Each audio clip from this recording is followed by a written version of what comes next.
ஓம் நம சிவாய. சிவார்ப்பணம் பண்ணவங்களுக்கு தோஷங்களோ சாபங்களோ கிடையாது. பஞ்சபூதங்களால் ஆசீர்வதிக்கப்பட்ட நீ ஒருபோதும் சாபத்தில் விடுவதில்லை.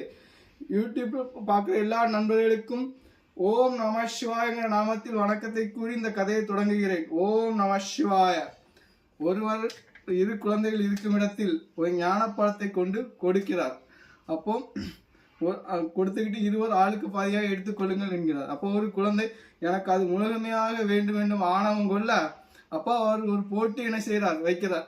வைக்கும்போது இதில் யார் உலகத்தை முதலில் சுற்றி வருகிறார்களோ அந்த பழம் அவர்களுக்கே சொந்தம் என்று அந்த போட்டியில் கொடுக்கப்படுகிறது. அப்போ கொடுக்கும்போது சற்றும் கூட சிந்திக்காத ஒரு குழந்தை என்ன செய்யுது, உலகத்தை சுற்றி வர புறப்பட்டு விட்டது. ஒரு குழந்தை என்ன செய்தது, புத்திசாலித்தனமாக தன் கண்ணை திறந்து விட்டது. அம்மாவும் அப்பாவும் என்று சொல்லி அந்த அம்மாவும் அப்பாவும் சுற்றி வந்து அந்த கனியை பெற்றுக்கொண்டு